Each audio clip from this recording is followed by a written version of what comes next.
teachers. So UG TRB English aspirants காக நம்ம ரெகுலரா classes வந்து பார்த்துட்டு இருக்கோம். So நமக்கான சிலபஸ்ல இன்னைக்கு யூனிட் 8 ல இருக்கக்கூடிய linguistic part தான் பார்க்க போறோம். அப்ப யூனிட் 8 ல introduction to the study of language and linguistics. So அப்ப linguistics எதுக்கு படிக்கிறோம்? ஒரு language நம்ம எடுத்துக்கிட்டோம்னா கண்டிப்பா அந்த language எப்படி உருவாச்சு அப்படிங்கறத நம்ம நிச்சயமா தெரிஞ்சிருக்கணும். ஸோ அந்த மொழியினுடைய வேறு என்னென்ன சிறப்பம்சங்கள்லாம் இருக்குது, அது எப்படி உருவாச்சு, அது எப்படி வந்து வளர்ந்து வந்துச்சு, இது எல்லாத்தையுமே நம்ம சேர்த்து படிக்கிறோம். அப்போது இங்கே லிங்குவிஸ்டிக்ஸில் நம்ம என்ன பார்க்குறோன்னா நிறைய கிட்டத்தட்ட 4 பார்ட்டுக்கிட்ட கொடுத்துருக்காங்க. அதில் செகண்ட் சாப்டரில் இங்கிலீஷ் ஃபனட்டிக்ஸ் அண்ட் ஃபோனாலஜி அப்படின்னு கொடுத்துருக்காங்க. அப்போ ஃபனட்டிக்ஸ் அண்ட் ஃபோனாலஜி அப்படின்னா என்ன முதல்ல, அண்ட் அதில் நமக்கு சப் டாப்பிக்காக தான் என்ன இருக்குது, ஸ்பீச் ஆர்கன்ஸ் வந்து இருக்குது.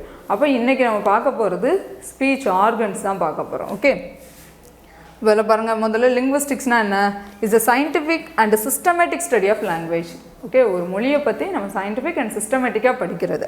ஓகே, இட்ஸ் ஸ்ட்ரக்சர், அந்த மொழியோடைய ஸ்ட்ரக்சர், ஃபங்க்ஷன் எப்படி ஆகுது, அண்ட் அதோடைய பிரின்சிபல்ஸ்லாம் என்ன, இது எல்லாத்தையும் பற்றி படிக்கிறது தான் லிங்குவிஸ்டிக்ஸ். ஓகே, இப்போ லிங்குவிஸ்டிக்ஸ்னால் linguistics is the scientific and systematic study of language. Okay, and அப்போ பிரான்ச்சஸ் ஆஃப் லிங்குவிஸ்டிக்ஸ் என்னெல்லாம் இருக்குது. இப்போ முதல்ல பார்த்தோம் ஃபோனட்டிக்ஸ். ஸோ ஃபோனட்டிக்ஸ் வேறு என்ன இருக்குது, மார்ஃபாலஜி, சின்டெக்ஸ், செமான்டிக்ஸ், ப்ரக்மேட்டிக்ஸ். இப்போ இதெல்லாம் பிரான்ச்சஸ், லிங்குவிஸ்டிக்னுடைய பிரான்ச்சஸ். அப்போ முதல்ல ஃபோனட்டிக்ஸ்னால் என்ன, ஸ்டடி ஆஃப் ஸ்பீச் சவுண்டு, ஒரு மொழியுடைய அந்த ஓசை. ஸோ ஸ்பீச் சவுண்ட்ஸை பற்றி படிக்கிறது தான் என்னது ஃபோனட்டிக்ஸ். அண்ட் மார்ஃபாலஜி அப்படிங்கிறது என்னென்னா ஒரு வார்த்தையை நம்ம எப்படி வந்து உருவாக்குறோம். ஸோ வேர்ட் ஃபார்மேஷன், அதுதான் மார்ஃபாலஜி. நம்ம வந்து பிஜிடிஆர்பிலையும் படிச்சிருப்போம், மார்ஃபாலஜி கொடுத்துருந்தாங்க. ஸோ ஒரு வார்த்தையை வந்து எப்படியெல்லாம் நம்ம வந்து உருவாக்குவோம், ஒரு வேர்டை எப்படியெல்லாம் உருவாக்குறோம், அதில் ப்ரிஃபிக்ஸ் சேர்க்கலாம், சஃபிக்ஸ் சேர்க்கலாம். ஸோ அதை வந்து நான் இப்போ ப்ளூரல் ஃபார்மாக மாற்றணும்னா என்ன வார்த்தை சேர்ப்பேன், அண்டு அதை வந்து பாஸ்ட் பார்ட்டிசிபிளாக மாற்றுறேன்னா இல்லை ப்ரெசன்ட் பார்ட்டிசிபிளாக மாற்றுறேன்னா அப்போ என்னென்ன மாற்றங்கள்லாம் ஒரு வார்த்தைக்குள்ளே நம்ம உருவாக்கலாம், அதுதான் என்ன மார்ஃபாலஜி. அண்ட் சின்டாக்ஸ் அப்படிங்கிறது study of the sentence structure. நம்ம பாட்டுக்கு இப்போ ஸ்கூல் படிக்கிறப்ப ஜம்பிள் வேர்ட்ஸ் கொடுத்துருப்பாங்க, அப்போ நம்ம என்ன பண்ணணும், அதை அரேஞ்ச் பண்ணணும். அப்படி தானே, ஷஃபிள் பண்ணி கொடுத்துருப்பாங்க, நம்ம அதை அரேஞ்ச் பண்ணணும். அப்போ இங்கிலீஷுக்குன்னு நமக்கு தெரியும் சென்டென்ஸ் ஸ்ட்ரக்சர் எப்படி தான் இருக்கும், சப்ஜெக்ட் வேர்ப் ஆப்ஜெக்ட் இப்படி தான் இருக்கும். ஸோ இதுதான் சென்டென்ஸ் ஸ்ட்ரக்சர். ஒரு மொழி இருக்குது, அதை நம்ம எழுதுகிறோன்னா சரியான அந்த ஆர்டரில் நம்ம எழுதணும். அப்போ அதை பற்றி படிக்கிறது தான் என்ன சின்டெக்ஸ். அண்டு செமான்டிக்ஸ் அப்படின்னு பார்த்தா அது மீனிங். ஓகே, அப்போது செமான்டிக்ஸ்னால் என்ன, study of meaning in language, நல்ல அர்த்தம் புரிந்ததாக இருக்கணும், அதுதான் என்னது செமான்டிக்ஸ். ஸோ மார்ஃபாலஜிங்கிறது ஒரு வார்த்தையை நம்ம உருவாக்குறோம், வேர்ட் ஃபார்மேஷன். அண்டு சின்டாக்ஸ் அப்படிங்கிறது ஸ்டடி ஆஃப் சென்டென்ஸ் ஸ்ட்ரக்சர், அதை ஸ்ட்ரக்சரெல்லாம் கரெக்டாக வடிவமைக்கிறோம் ஒரு வாக்கியமாக. அதுக்கப்புறம் என்ன இருக்கணும், அதில் ஒரு மீனிங் இருக்கணும், அதுதான் semantics, study of meaning in language. And லாஸ்ட்டாக உள்ளது என்னது ப்ரக்மேட்டிக்ஸ் அப்படிங்கிறது என்ன, study of language use in context, எந்தெந்த கான்டெக்ஸ்டில் எங்கெங்கே யூஸ் பண்ணுறோம். இப்போ ஒரு மொழியில் அந்த நம்ம வந்து டக்குன்னு ஒரு வார்த்தையை பார்த்துட்டு இதுக்கு இதுதான் அர்த்தம், இந்த மொழியில் இதுதான் அர்த்தம், அப்போ நான் அதை எந்த இடத்துல வேணாலும் யூஸ் பண்ணலாம்னு நம்ம யூஸ் பண்ணிட முடியாது, அதுக்குன்னு ஒரு உள்ளார்ந்த அர்த்தம் இருக்கும். ஓகே, இப்போ நமக்கே அவள் ஓடி போயிட்டா அப்படின்னு சொல்லிட்டாங்கன்னா இங்கே நம்ம என்ன முடிவு பண்ணிடுவோம், எலோப்மெண்ட் அப்படிங்கிறது முடிவுக்கு வந்துடுவோம். ஆனால் அதுக்கு வெளியே இருந்து வர்றாங்க, அவங்களுக்குலாம் அது என்ன ரன்னிங்னு நினச்சிருவாங்க, அப்படி தானே. ஆனால் இங்கே நமக்கான நம்ம பேச்சு வழக்கில் இங்கே வந்து இன்டர்னலைஸ்டு டேர்ம் என்னவா இருக்குது, இதுக்கு வேறு அர்த்தமாக இருக்குது. ஸோ இப்படி உள்ளது அந்த உள்ளார்ந்த அர்த்தம் என்ன அப்படிங்கிறத படிக்கிறது தான், அந்த கான்டெக்ஸ்ட்டுக்கு ஏற்ற மாதிரி அந்த வார்த்தையை நம்ம யூஸ் பண்ணுறது தான் எனது pragmatics. Okay, these are the branches of linguistics. So first என்ன, phonetics, morphology, syntax, semantics and pragmatics. அப்போ இதெல்லாம் முடிச்சுட்டு தான் நம்ம என்ன பண்ணுவோம், ஸ்பீச் ஆர்கன்ஸ், இதெல்லாம் வந்து பேஸ். இதை முடிச்சுட்டு நம்ம என்ன பார்ப்போம், ஸ்பீச் ஆர்கன்ஸ் வந்து பார்க்க போகிறோம். ஸோ அப்போ இதுதான் ஸோ பிரான்ச்சஸ். ஸோ ஃபனட்டிக்ஸ் இருக்குது, phonology, morphology, syntax, semantics and pragmatics. அதில் என்னென்னலாம் வரும், இப்போ ஃபனட்டிக்ஸ்னால் ஸ்பீச் சவுண்ட், இந்த ஃபோனாலஜினா ஃபோனம்ஸ், மொத்தம் எத்தனை ஃபோனம்ஸ் இருக்குது, எத்தனை வவல்ஸ், கான்சனன்ட்ஸ் இதெல்லாம் படிப்போம்ல, அதெல்லாம் இதில் வரும். அண்டு மார்ஃபாலஜினா வேர்ட்ஸ், அண்ட் சின்டாக்ஸுங்கிறது phrases and sentences. Semantics, literal meaning of phrases and sentences, and meaning in context of discourse, அதுதான் pragmatics. ஸோ இதுதான் என்னது branches of phonetics. And next, அப்போ phoneticsக்கான definition என்ன? Phonetics is a branch of linguistics. Phoneticsங்கிறது linguisticனுடைய ஒரு branch that focuses on the protection and classification of the word speech sound. இந்த ஒரு வார்த்தை தான் நமக்கு. ஸோ ஸ்பீச் சவுண்டை பற்றி நம்ம என்ன பண்ணுறோம், படிக்கிறோம். இதுதான் phonetics. அண்ட் இப்போ நம்மளுடைய டாபிக்குள்ளே வந்தாச்சு. So speech organs. அப்போ ஸ்பீச் ஆர்கன்ஸை நம்ம 3 குரூப்பாக பிரிப்போம். எப்படி வந்து ஒரு வார்த்தையை நான் உச்சரிக்கிறேன், அப்போ அந்த உச்சரிக்கிறப்போ நமக்கு தெரியும்ல, முதல்ல மூச்சு இருக்கணும். உள்ளேருந்து என்ன பண்ணணும், லங்ஸ்லேருந்து ஏர் ஃபார்ம் ஆகி வெளியே வந்து அதுக்கப்புறம் நான் என்ன பண்ணுறேன், அந்த வார்த்தையை வந்து நான் வெளியே வந்து பேசுகிறேன். ஸோ இதுக்கு இடையில என்னென்ன ஸ்பீச் ஆர்கன்ஸ், என்னென்னலாம் நான் பேசுகிறதுக்கு வந்து எந்த உறுப்புகள்லாம் உதவுதோ அது எல்லாத்தையும் தான் இங்கே என்ன பண்ணியிருக்காங்க, கேட்டகரைஸ் பண்ணி நமக்கு கொடுத்துருக்காங்க. இதுதான் ஸ்பீச் ஆர்கன்ஸ் அப்படின்னு சொல்கிறாங்க. ஸோ ஸ்பீச் ஆர்கன்ஸ் 3 குரூப்பாக பிரியுது. அப்போ இது வந்து branches of phonetics. இது எப்படி 3ஆக பிரிப்பாங்க, phonetics உடைய branches எதெல்லாம், articulatory phonetics, acoustic phonetics and auditory phonetics. Okay, articulatory, acoustic and auditory. So இப்போ ஸ்பீச் ஆர்கன்ஸுக்கு எப்படி 3ஆக பிரிப்பாங்க அப்படின்னு பார்த்தா, respiratory system first. Okay, first என்ன, ரெஸ்பிரேட்டரி சிஸ்டம். நம்ம இமேஜோடு இப்போ பார்க்குறப்போ உங்களுக்கு ஈஸியாக இருக்கும். அப்போ ரெஸ்பிரேட்டரி சிஸ்டம்னா என்ன, சுவாச மண்டலம். முதல்ல என்ன இருக்கணும், லங்ஸ் வந்து கரெக்டாக செயல்படணும். அங்கேருந்து வந்து நமக்கு வந்து மூச்சு வந்து தான் அதுக்கப்புறம் என்ன ஆகுது, வார்த்தை வந்து உருவாக போகுது. அப்போது நம்ம தெரியும் ஸ்பீச் ஆர்கன்ஸில் 3 குரூப் இருக்குது. அதில் ஃபர்ஸ்ட் குரூப் தான் என்ன, ரெஸ்பிரேட்டரி சிஸ்டம். இப்போ ரெஸ்பிரேட்டரி சிஸ்டம் அதுதான் என்னென்னு சொல்கிறாங்க, ஏர் ஸ்ட்ரீம் மெக்கானிசம்னு சொல்கிறாங்க. ரெஸ்பிரேட்டரி சிஸ்டம் இல்லைன்னா அது என்னென்னு சொல்லுவாங்க, ஏர் ஸ்ட்ரீம் மெக்கானிசம். அது மூலிமா தான் நமக்கு என்ன ஆகுது, வார்த்தைகள் வந்து உருவாக போகுது. அப்போ ஃபஸ்ட்டு பாருங்கள், இதோடைய ஃபங்க்ஷன் என்ன, இந்த ரெஸ்பிரேட்டரி சிஸ்டமுடைய ஃபங்க்ஷன் என்ன, provides the air needed for speech production. ஒரு வார்த்தையை நம்ம பேசுகிறதுக்கு முதல்ல என்ன கொடுக்குது, ஏர் என்ன தேவை, ஏர் தான் தேவை. ஸோ அந்த ஏரை கொடுக்குறது தான் என்னது, இந்த ஆர்டிகுலேட்டரி அதாவது ரெஸ்பிரேட்டரி சிஸ்டமுடைய வேலை. Okay, provides the air needed for speech protection. அப்போ என்னென்னலாம் இருக்குது இந்த ரெஸ்பிரேட்டரி சிஸ்டமில், எந்தெந்த உறுப்புகள்லாம் வரப்போகுது. அப்போ சுவாச மண்டலம்னாலே தெரியும், ஃபஸ்ட்டு லங்ஸ் இருக்குதா, lungs. And main source of air flow for speech, இதுதான் மெயின் சோர்ஸே lungs. And diaphragm and chest muscle. இப்போ டயஃப்ராம்ங்கிறது என்னது, டயஃப்ராம் தெரியும், உதர விதானம் அப்படின்னு சொல்லுவாங்க. நமக்கு விக்கல் எதனால் வருதுன்னு. ஸோ அப்போ வயிறையும் அந்த லங்ஸையும் பிரிக்கக்கூடிய அந்த இடத்துல ஒரு சதை இருக்கும்ல, அதை தான் என்னன்னு சொல்லுவாங்க, அந்த உதர விதானம்பாங்க. அந்த இடத்துல அது விரிவடைகிறதுனாலோ சுருங்குறதுனால தான் என்ன உருவாகுதுன்னு சயின்ஸ் எல்லாம் படிச்சிருப்பாங்க, விக்கல் வந்து வருதுன்னு சொல்லுவாங்கள்ல, அதுதான் அந்த டயஃப்ராம். ஸோ அப்போ இதெல்லாமே என்ன வேலை கொடுக்குது நமக்கு, என்ன தருது, ஸோ ஸ்பீச் ப்ரொடெக்ஷனுக்கான அந்த தேவையான அளவு ஏரை வந்து இதெல்லாம் தான் ப்ரொடியூஸ் பண்ணுது. ஸோ அப்போ lungs, diaphragm or chest muscle and trachea. So ட்ரெக்கியாங்கிறது ஒன்றும் இல்லை, wind pipe. Okay, so trachea or wind pipe, மூச்சுக்குழல் அது. ஸோ அது என்ன பண்ணுவோம், carries air from lungs to larynx. இப்போ லேரிங்ஸ்னால் என்னென்னு அடுத்துப்போம். Okay, carries air lungs to, அதாவது ஏர் காற்று வந்து நுரையீரலிருந்து கடத்தி எங்கே கொண்டு வந்து தருது, லேரிங்ஸில் வந்து தருது. And bronchi and bronchioles.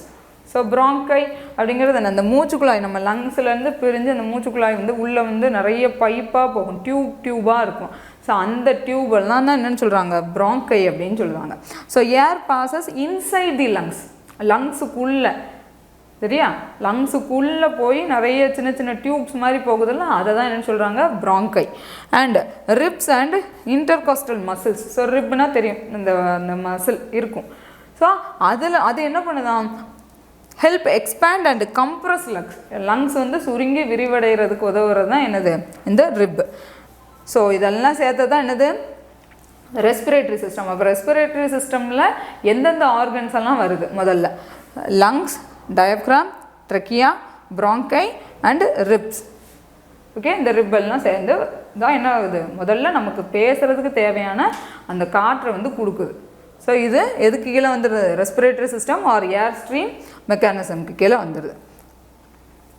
So இதுதான் அந்த இமேஜ். ஸோ ரெஸ்பிரேட்டரி சிஸ்டமில் என்னெல்லாம் இருக்குது அப்படிங்கிறது இதெல்லாம் நம்ம கண்டிப்பாக தெரிஞ்சுருக்கணும். Lungs, rib, okay, lungs, rib, trachea தான் இந்த விண்ட் பைப். ஓகே. ஸோ அது அண்ட் டயப்ராம் இதுதான் அந்த உதரவிதான சவ்வு இது.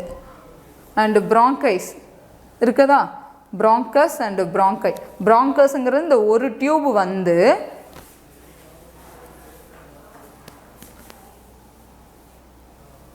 ப்ராங்கைஸ்ங்கிறது என்னது, இந்த ஒரு டியூப், இது ஒரு டியூப் இந்த வருதா, அதுலேருந்து நிறைய சின்ன சின்ன டியூபாக போகுதில்ல, அதுதான் என்னன்னு சொல்கிறாங்க, ப்ராங்கைஸ்ன்னு சொல்லுவாங்க. ஓகே. ஸோ இதுதான் ரெஸ்பிரேட்டரி சிஸ்டமில் வரக்கூடியது. ஸோ லாரிங்ஸ் பார்த்தோமா, அது இங்கே இருக்குது. Larynx and trachea, wind pipe, இதெல்லாம் முக்கியமானது. ஸோ இது இருக்குதா, லங்ஸ், ப்ராங்கியல் டியூப், அதுதான் இந்த இதெல்லாம் தான் சேர்ந்து ப்ராங்கியால் ஆர் ப்ராங்கை அப்படின்னு சொல்கிறது. And trachea, wind pipe, fairings, larynx. அப்போ லாரிங்ஸ் வந்து கீழே இருக்குது, ஃபேரிங்ஸ் என்ன பண்ணுது, அதுக்கு மேலே இருக்குது. ஸோ ஃபேரிங்ஸ் அதோடைய வேலை என்ன, லாரிங்ஸ் அதோடைய வேலை என்னன்னு அடுத்து பார்ப்போம். ஸோ நெக்ஸ்ட் உள்ளது ஆர்டிகுலேட்டரி சிஸ்டம், அதாவது சவுண்ட் ஷேப்பிங் மெக்கானிசம். ரெண்டாவது என்ன பார்க்குறோம், ஆர்டிகுலேட்டரி சிஸ்டம் பார்க்குறோம். இதை தான் என்னென்னு சொல்கிறாங்க, சவுண்ட் ஷேப்பிங் மெக்கானிசம் சொல்கிறாங்க. ஃபஸ்ட்டு என்ன பார்த்தோம், ஏர் ஸ்ட்ரீம் மெக்கானிசம் பார்த்தோம். இப்போ பார்க்குறது சவுண்ட் ஷேப்பிங் மெக்கானிசம். அப்போ எங்கேருந்தெல்லாம் நமக்கு சவுண்ட் வந்து உள்ளேருந்து க்ரியேட் ஆகி நம்ம பேசுகிறோம்ல, சத்தம் வெளியே வருதில்ல, அப்போ அதுக்கு என்னென்னலாம் யூஸ் ஆகுது அப்படின்னு பார்த்தா, so shape and modify the air stream to form different sounds.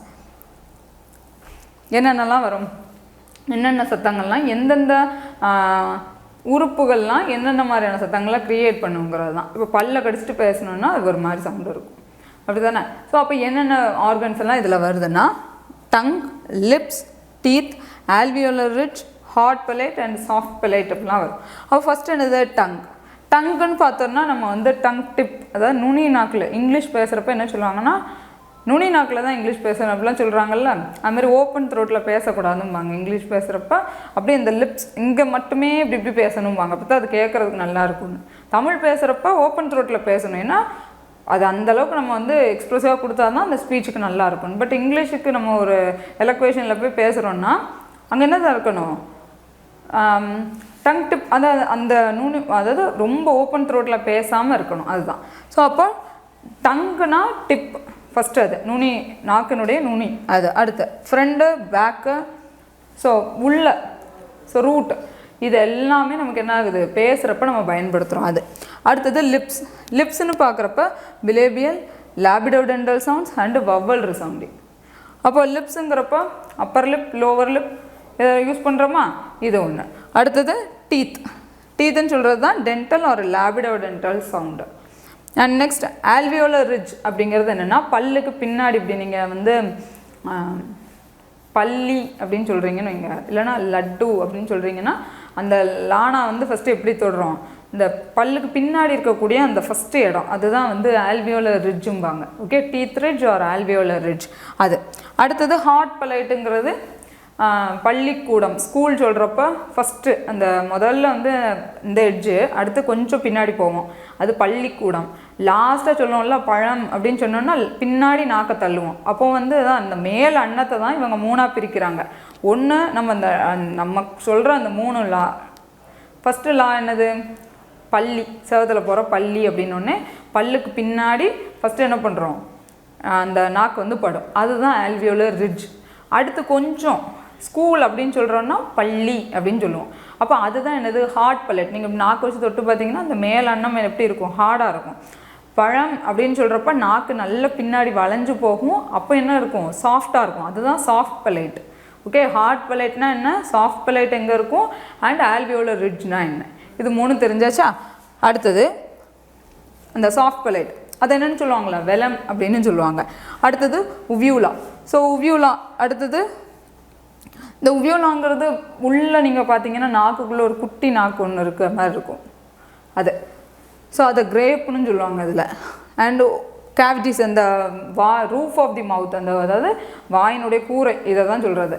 So இதுக்குள்ளே என்னெல்லாம் இருக்குது. அடுத்தது ஃபேரிங்ஸ். ஃபேரிங்ஸுங்கிறது தான் ஆக்சஸ் அ ரெசனேட்டிங் சாம்பர் டைரக்ட்ஸ் ஏர் ஃப்ளோ.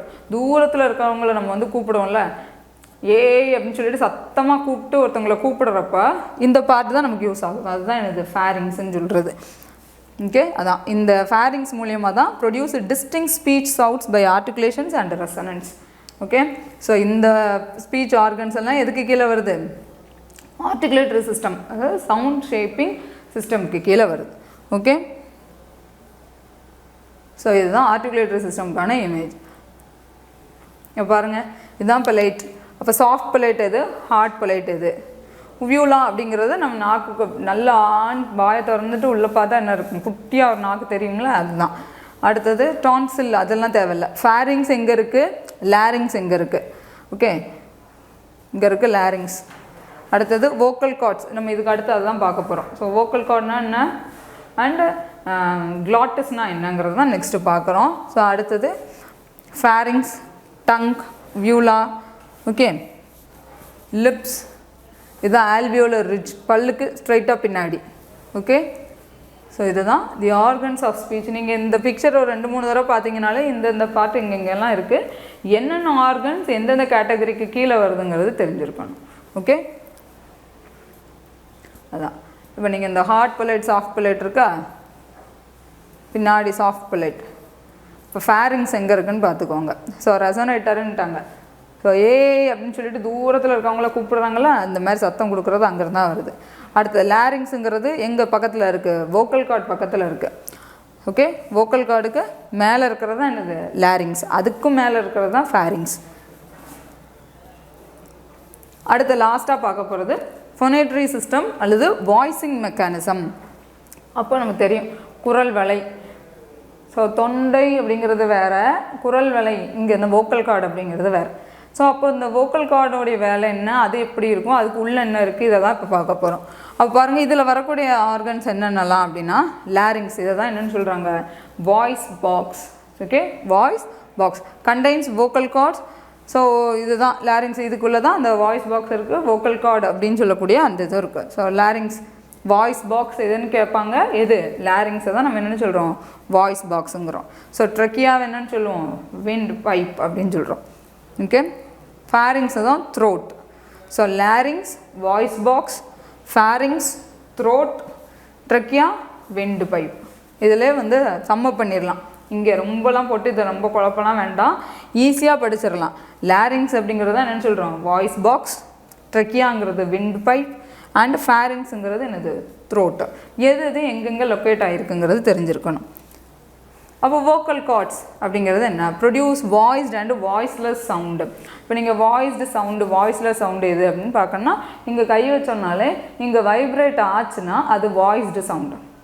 இப்போ ப அப்படின்னு சொல்கிறீங்கன்னு வைங்க, ஏக்கு அடுத்து வரும்ல பி அந்த சவுண்டு, அதுதான் என்னென்னு சொல்லுவோம், ஃபோனிக்ஸ் படி ப அந்த சவுண்டு. அப்போ ப அப்படின்னு சொல்கிறப்ப இங்கே நீங்கள் தொட்டு பார்த்தீங்கன்னா எப்படி இருக்கும், வைப்ரேட் ஆகும். ஓகே இப்போ ஃப அப்படின்னு சொல்கிறீங்கன்னா இங்கே வைப்ரேட் ஆகாது. ஃபேன் அப்படின்னு சொல்கிறீங்கன்னா இங்கே வைப்ரேட் ஆகாது. பக்கும் பக்கும் வித்தியாசம் இருக்குது. பி சொல்கிறீங்கன்னா ஓக்கு அப்புறம் வரக்கூடிய ஓபி. ஸோ அந்த பி சொல்கிறப்பவும் இந்த பி சொல்கிறப்பவும் இங்கே என்ன ஆகும், வோக்கல் கார்டில் டிஃப்ரென்ஸ் ஏற்படும். அப்போது எதெல்லாம் வாய்ஸ்லெஸ் சவுண்டு, எதெல்லாம் வாய்ஸ்டு சவுண்டுன்னு நமக்கு முதல்ல தெரிஞ்சிருக்கணும். அதுக்கு தான் நம்ம என்ன பார்ப்போம், கான்சனன்ஸ் வவ்வல்ஸ் எல்லாம் பார்க்குறப்பவே அது டீட்டெயில்டாக படிச்சிடலாம், எது வாய்ஸ்லெஸ் சவுண்டு எது வாய்ஸ்டு சவுண்டு வரும் அப்படிங்கிறது. ஓகே அப்போ இதில் வந்து என்ன பண்ணுறதாங்க சொல்கிறாங்க, வோக்கல் கார்டில் வைப்ரேட் ஆச்சுனாலே அது என்ன தான், வாய்ஸ்டு தான். அதான் vocal fold produced voiced and voiceless sound கொடுக்கும். ஸோ அப்போ வாய்ஸ்டு சவுண்ட்னா அங்கே வைப்ரேஷன் இருக்கும், வாய்ஸ்லெஸ் சவுண்ட்னா வைப்ரேஷன் இருக்காது. அப்போ க்ளாட்டஸ்னால் என்ன, வோக்கல் கார்டுக்குள்ளே இருக்கக்கூடிய, அது ஓப்பன் ஆகும் இல்லை க்ளோஸ் ஆகும்.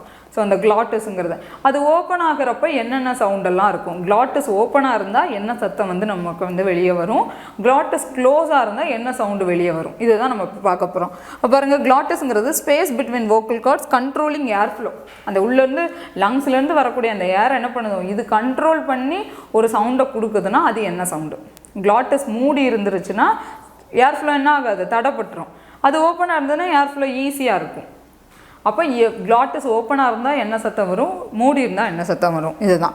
ஸோ அப்போ தான் க்ளாட்டஸ் வந்து ஓப்பனாக இருந்தால் என்ன சவுண்டு வருமா, வாய்ஸ்லெஸ் சவுண்டு. ஏன்னா எந்த விதமான தடையும் இல்லை, ஈஸியாக லங்ஸ்லேருந்து வந்த அந்த ஏர் வந்து என்ன ஆகும், ஈஸியாக வந்து மூவ் ஆகி வெளியே போயிடுது, ஏன்னா க்ளாட்டஸ் ஓப்பனாக இருக்குது. அப்போ voiceless sound. Okay, allowing air to pass through with no vocal fold vibration. அப்போ க்ளோஸ்டாக இருந்தால் என்ன வரும்? வாய்ஸ்டு சவுண்ட் வரும். அங்கே போய் ஒரு அடைச்சி நின்றுச்சுன்னா அங்கே என்ன ஆகுது? வாய்ஸ்டு சவுண்ட் வரும். அப்போ வாய்ஸ்டு சவுண்ட்னா சொல்லிட்டு இங்கே வைப்ரேஷன் ஆகும். வாய்ஸ்லெஸ்னால் இங்கே வைப்ரேஷன் ஆகாது. அவ்வளோதான். அப்போ இதில் பாருங்கள், glottis ஓப்பனாக இருந்தால் என்னென்ன சவுண்டெல்லாம். ஸோ இந்த glottis ஓப்பன் என்ன ஃபங்க்ஷன் இருக்கும்? The vocal folds are held apart. Air flow எப்படி இருக்குமா? Air flows freely through the open glottis. So லங்ஸ்லேருந்து வந்தக்கூடிய ஏர் வந்து என்ன ஆகும்? ஈஸியாக வந்து வெளியே வந்துடுது. ஓகே, அப்போ என்ன மாதிரியான ரிசல்ட் நமக்கு கிடைக்கும்? Voiceless sounds are produced. நல்லா தெரிஞ்சுக்கணும், glottis vocal கார்டுக்குள்ளே இருக்கக்கூடிய glottisங்கிறது ஓப்பனாக இருந்தால் அங்கே என்ன நடக்குதான்? ஏர் ஃப்ளோ வந்து ஃப்ரீயாக வெளியே அடைக்காமல் ஃப்ரீயாக நமக்கு வாய் வழியாக வெளியே வந்துடுது காற்று. அப்படி வர்றதுனால என்ன சத்தம் நமக்கு க்ரியேட் ஆகுது? வாய்ஸ்லெஸ் சவுண்டு க்ரியேட் ஆகுது. அப்போ வாய்ஸ்லெஸ் சவுண்டுங்கிறது என்னென்ன சத்தம்லான்னு பாருங்கள். அதான் இஸ், இந்த எஸ் சவுண்டு இருக்குல்ல, சே, ஃபிஷ், அப்போ இஃப் அந்த சவுண்டு இஃப். அண்டு ட இல்லை. ஸோ டார்க் அப்படின்னு சொல்கிறதுக்கு என்ன சவுண்டு சொல்லுமா? ட. இது என்னது? ட. டேக்கும் டேக்கும் வித்தியாசம் இருக்குது. அப்போ டி இன் டி சொல்லிட்டாங்க. நமக்கு சவுண்டு என்னெல்லாம் வந்து வாய்ஸ்லெஸ் சவுண்டுன்னு இங்கேயே கொஞ்சம் கொடுத்துருக்காங்க. So is in say, if in fish and ட இன் டி. அப்போ இதெல்லாம் என்ன சவுண்டு? வாய்ஸ்லெஸ் சவுண்டு க்ரியேட் ஆகும். glottis ஓப்பனாக இருந்தால் வாய்ஸ்லெஸ் சவுண்டு. இவ்வளோ தான், ஒரே வார்த்தையில் முடிச்சிடணும். glottis ஓப்பனாக இருந்தால் voiceless sounds are produced. When glottis open, voiceless sounds are produced. Okay? When glottis open, voiceless sounds are produced. அவ்வளோதான். அடுத்தது, அப்போ glottis closed இருந்தால் என்ன ஆகும்? glottis closed அப்படின்னா என்ன ஆகும்? இங்கே வாய்ஸ்டு சவுண்டு க்ரியேட் ஆகும். அவ்வளோதான். அப்போ வாய்ஸ்டு சவுண்டு எதெல்லாம் பாருங்கள். ஜூ, ஜெட், அங்கே இஸ், சி அப்படின்னு பார்த்தோமா. இங்கே என்னது? Jet, zoo. அடுத்தது வாஸ், வ. அடுத்தது அப்போ ஏர் ஃப்ளோ எப்படி இருக்கும்? The vibration of the vocal folds create a buzzing quality.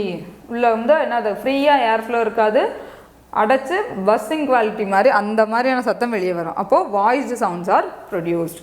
Okay, the vocal folds are brought close together allowing air pressure to build and cause them to vibrate. இது க்ளோஸ்டாக இருக்கிறதுனால இங்கே ஒரு வைப்ரேஷன் க்ரியேட் ஆகுது. இவ்வளோ தான்.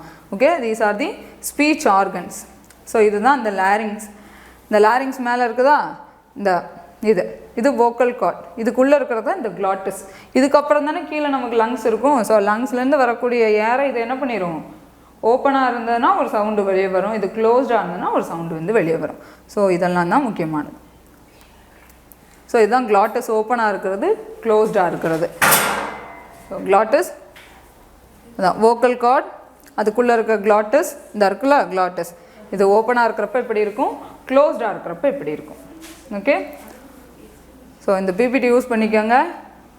ஒரு 2-3 தடவை பார்த்தீங்க, பிக்சர்லாம் பார்க்குறப்பவே நம்ம வந்து அண்டர்ஸ்டாண்ட் ஆகிடும். ரொம்ப சிம்பிளான டாபிக் தான். சில நல்ல ஆல்ரெடி படிச்சிருக்கவங்களுக்கு ரொம்ப ஈஸியான டாபிக். இல்லை நாங்கள் புதுசாக படிக்கிறோம் அப்படிங்கிறவங்களுக்காக சொல்கிறேன். ஒரு 2-3 ட்ரிப்பு நீங்கள் படிச்சிங்கனாலே என்னவாகிடும்? நல்லா வந்து புரிஞ்சிடும். ஸோ ஈஸியானது. இன்னும் டீட்டெயில்டாக பார்க்கலாம். ஸோ நிறைய பேர் கிளாஸ் ரிலேட்டடான குவரிஸ் கேட்குறீங்க. நம்மளுடைய பிரான்ச் நம்பருக்கு நீங்கள் என்ன பண்ணுங்கள், அதை காண்டாக்ட் பண்ணி நீங்கள் டீட்டெயில்ஸ் வந்து என்ன பண்ணிக்கலாம், அங்கே உங்களுடைய குவரிஸ் என்னென்னு கேட்டுக்கலாம். ஸோ கிளாஸ் ரிலேட்டடானதுக்கு எல்லாத்துக்குமே அடுத்தடுத்த அப்டேட்ஸ் வந்து வரும். ஸோ இதை யூஸ் பண்ணிக்கோங்க. Thank you so much.